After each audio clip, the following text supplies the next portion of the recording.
नमस्कार दोस्तों, मेरे चैनल कथा भक्ति सागर में आप लोग का स्वागत है।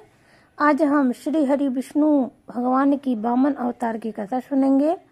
राजा बलि श्री कश्यप के कुल से थे। उनके दादा का नाम प्रहलाद और पिता का नाम विरोचन था। वह महर्षि कश्यप और दैत्य हिरण कश्यप के कुल में जन्मा एक दैत्य राजा था। वह स्वभाव से अपने दादा के समान दानवीर था, किंतु उसमें दैत्य के गुण होने के कारण अहंकार और अधर्म भी था। राजा बलि अत्यंत शक्तिशाली और पराक्रमी थे। उसने तीनों लोकों पर अपना राज्य स्थापित कर लिया था। उनकी राजधानी दक्षिण भारत में केरल में थी। राजा बलि दैत्य का राजा था, जिसने अपने पराक्रम से तीनों लोकों पर आधिपत्य कर लिया था। वह दानवीर होने के साथ साथ अहंकारी भी था। उसने अपने गुरु शुक्राचार्य की सहायता से 100 यज्ञों का आयोजन करवाया था, जिसमें पूर्ण होते ही वह सदा के लिए देव इंद्र के आसन पर विराजमान हो जाता। जब उसने 99 यज्ञ पूरा कर लिया, तब देवराज इंद्र सभी देवताओं के साथ भगवान विष्णु से सहायता मांगने उनके धाम वैकुंठ गए। भगवान विष्णु ने स्थिति की गंभीरता को समझा और पृथ्वी पर अवतार लेने का निश्चय किया। यह भगवान विष्णु के पहले ऐसे अवतार थे जो मानव रूप में बालक रूपी ब्राह्मण अवतार।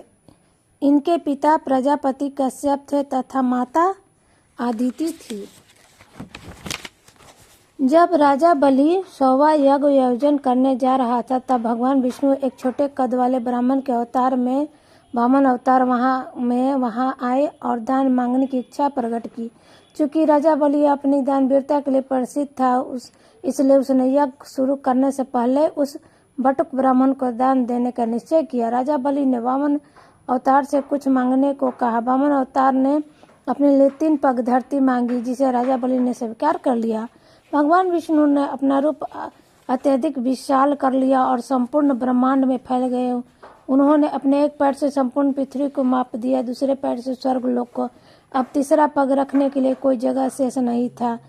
उसने राजा बलि से कहा कि अब तुम अपना वचन कैसे पूरा करोगे। यह सुनकर राजा बलि का अहंकार चूर हो गया और तीसरा पग रखने के लिए उन्होंने अपना मस्तक आगे कर दिया। भगवान वामन ने अपना तीसरा पग राजा बलि के सिर पर रखकर उसका मान भंग कर दिया। यह सिद्ध किया कि उसके सामने कोई भी बड़ा नहीं है। भगवान वामन राजा बलि से अत्यधिक प्रसन्न हुए और उन्होंने भविष्य में इंद्रलोक प्रदान करने का वरदान दिया। इसके पश्चात उन्होंने राजा बलि को पाताल लोक भेज दिया और स्वर्ग का शासन इंद्रदेव को सौंपकर श्री हरि में समा गए।